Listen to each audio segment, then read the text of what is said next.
comunque ci conosciamo già dal 96. Credo sviluppato tanti allenamenti, tanti esercizi. Formula One is the ultimate stage for the fastest drivers in the world. It's a place where legends are made, but not everyone who reaches F1 gets to stay at the top. Today, we're going to explore the story of Gaston Mazzacane. Minardi. And as well the Pelotons, I'm guessing Alex Vert, since Fisichella has been in and out already.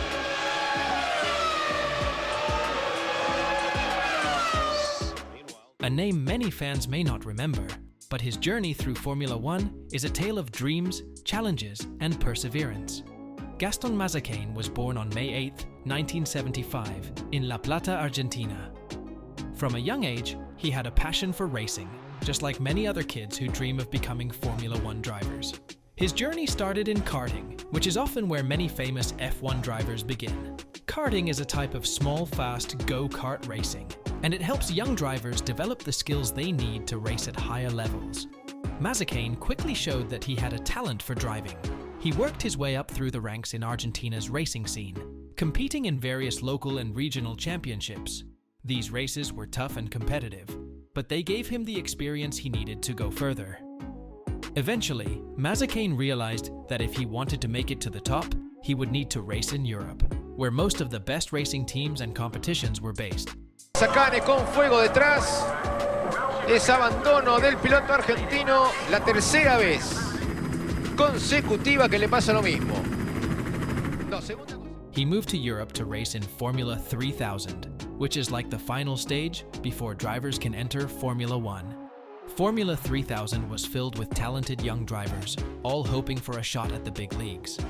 Mazzacane didn't dominate Formula 3000, but he performed well enough to catch the attention of some smaller Formula One teams. These teams, especially ones like Minardi, were always looking for drivers who had some skill and could also bring sponsorship money. Sponsorships are crucial in motorsports because racing is very expensive, and teams need a lot of financial support to compete. Although Mazzacane was not seen as one of the biggest talents in Formula 3000, his determination and ability to bring financial backing helped him secure an opportunity in Formula One. This was a huge step in his career, but as he would soon find out, just getting into Formula One was only the beginning. Staying there and being successful was an entirely different challenge. In the year 2000, Gaston Mazzacane got his big break in motorsport when he was signed by Minardi, one of the smaller and less competitive teams in Formula One. For a driver like Mazzacane, just getting into Formula One was a dream come true. Formula One is the highest level of racing, and only a few drivers from all over the world get the chance to compete in it. Minardi was known for being a team that often struggled at the back of the grid. And at this point, he has to fly to try to gain time on the racetrack while the McLaren of Mika Hakkinen was stationary. That is his only chance, and this could be a chance for David. Unlike the big teams like Ferrari or McLaren, Minardi didn't have a lot of money, so they couldn't build cars that were fast enough to compete with the top teams. This meant that Mazzacane's debut season was going to be very challenging, as his car was not competitive. Even though Minardi's cars weren't very fast, Mazzacane had a few moments where he showed what he could do. One of the highlights of his debut season was during the Italian Grand Prix at Monza, where he outqualified his more experienced teammate Marc Genet. For a driver in his first season, this was an impressive achievement, and it showed that Mazzacane had the potential to improve. However, most of Mazzacane's season was spent at the back of the pack. Pero ahí hay pilotos con leyendas de décadas de Fórmula 1 tremendas. Por eso te decía que con el tiempo, ¿no? Te das cuenta en qué lugares. Minardi cars were often slow and unreliable, and mechanical problems were a constant challenge. Despite this, Mazzacane kept pushing and did the best he could with the equipment he had. Driving for a team like Minardi wasn't easy, but Mazzacane never gave up. His debut season ended without any points or podium finishes, but for Mazzacane, just being in Formula One was an accomplishment in itself. Many drivers never get the chance to race at this level, and Mazzacane had proven that he had what it took to compete with the best drivers in the world, even if his car couldn't match their speed. Even though Gaston Mazzacane spent most of his time at the back of the grid during his Formula One career, he did have some notable moments that showed he had potential. One of the most memorable moments of his career came during the 2000 United States Grand Prix at the famous Indianapolis Motor Speedway. Turn 2. It's been the trouble point for several drivers, including champion Paul Tracy. He side-slaps the wall in 2, knocks the back wing off Dale Coyne's AMR car. Nearly had that car take off. It stays nailed to the ground, though, and Mazzacane was able to hop out. And he appears.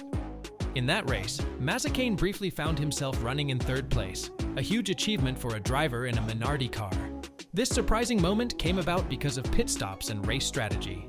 While the other cars were stopping for fuel and tires, Mazzacane stayed out on track, and for a short while, he was running near the front of the race. For a driver from a team that usually struggled to keep up, being in 3rd place at a race as big as the United States, Grand Prix was something to be proud of, even if it didn't last for long. However, most of Mazzacane's time in Formula One was filled with the typical struggles of being in a small, underfunded team. The Minardi cars were slow and often broke down during races, and it was tough for Mazzacane to show what he could do when he didn't have a competitive car. Even though he worked hard and stayed professional, he couldn't fight against the disadvantages his team faced. Another tough moment came during the 2000 German Grand Prix, where Mazzacane was hit by a beer can thrown by a fan. Although this incident didn't affect his race performance, it was a reminder of the frustrations that can come with racing at the back of the grid.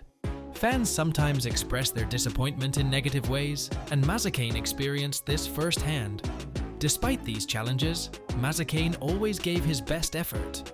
He knew that driving for Minardi meant he wouldn't be fighting for wins, but he remained dedicated to making the most of every opportunity. His time at Minardi may have been difficult, but it was a valuable learning experience for the Argentine driver. After his first season with Minardi in 2000, Gaston Mazzacane got a new opportunity in 2001 when he was signed by Prost Grand Prix.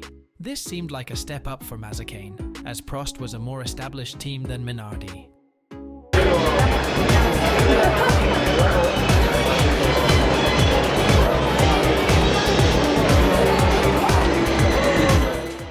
Prost had once been a competitive team in Formula One, but by the time Mazzacane joined, they were struggling with financial and performance issues.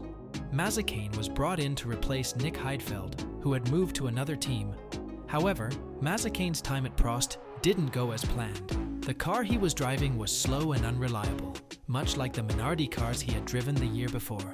The Prost team was in a difficult position, and they were finding it hard to keep up with the other teams. Mazzacane's performances were solid, but not spectacular. He failed to score any points in the first 4 races of the season, and after just a few races, the team decided to replace him with another driver, Luciano Burti. Prost needed a driver who could bring more financial backing, and Mazzacane's results weren't enough to convince the team to keep him. This decision effectively marked the end of Mazzacane's Formula One career. After being replaced at Prost, he never got another chance to race in Formula One. It was a harsh reality for Mazzacane, who had worked so hard to reach the top level of motorsport. In Formula One, drivers are often judged quickly, and Mazzacane didn't get much time to prove himself. Although his time in Formula One was short, Mazzacane remained proud of what he had achieved. He had raced in the most prestigious motorsport series in the world, and even though his career didn't go as he had hoped, he had still accomplished something that many drivers only dream of. After Gaston Mazzacane's Formula One career came to an end, he didn't give up on racing. Like many former F1 drivers, he continued to pursue his passion for motorsport in other racing series. In 2004, Mazzacane made the move to North America, where he competed in the Champ Car World Series. Champ Car was one of the top open-wheel racing series in the United States, and it attracted drivers from all over the world. Mazzacane didn't achieve much success in Champ Car, but it allowed him to keep racing at a high level. The competition was tough, and the cars were very different from the ones he had driven in Formula One. Despite the challenges, Mazzacane enjoyed the experience and was able to continue his racing career. In addition to Champ Car, Mazzacane also competed in various other racing series, including the Argentine Touring Car Championship. While he never regained the spotlight he had during his time in Formula One, he remained a respected figure in the world of motorsport, particularly in his home country of Argentina. Mazzacane's love for racing never faded. Even though his career didn't go as planned, he continued to do what he loved, driving fast cars and competing against other skilled drivers. For Mazzacane, the thrill of racing was more important than the fame or money that came with being an F1 driver. Today, Gaston Mazzacane is not a name that many people remember when they think of Formula One. His time in the sport was short, and he didn't achieve the kind of results that make a driver famous. However, his story is still an important one in the world of motorsport. Mazzacane's career is a reminder of how difficult it is to succeed in Formula One, and how even talented drivers can struggle due to factors beyond their control. For every driver who becomes a world champion, there are many like Mazzacane who fight hard just to stay in the sport. Mazzacane's story is one of perseverance and determination. He reached the top level of motorsport, which is an achievement in itself, and he did so despite the challenges that came with driving for underfunded teams. While Mazzacane may not have had a long or successful career in Formula One, he remains proud of what he accomplished. He is a part of the history of the sport, and his journey shows that not every driver can become a legend, but every driver has a story worth telling. Mazzacane's career is a reflection of the realities of motorsport. In Formula One, talent alone is often not enough to guarantee success. Drivers need the right cars, teams, and financial backing to reach the top. For Mazzacane, these factors didn't always work in his favor, but he still made the most of every opportunity he was given. If you enjoyed this video, don't forget to like and subscribe, and let us know in the comments what do you think about Gaston Mazzacane's career. We'd love to hear your thoughts. Creo que de conocimiento también. Claro, En parte, allá eran las cosas mucho... ¿Cómo eran las No, y diferencias estaba entre diferente. Europa y pero bien. Argentina? Argentina tiene un gran nivel, siempre lo tuvo, Sí. pero es un nivel muy local.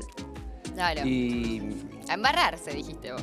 sí, la verdad que había que arremangarse fuerte, porque había que arreglárselas de alguna manera para, más allá de poder estar en sintonía, poder entender cómo funcionaba el automovilismo en Argentina.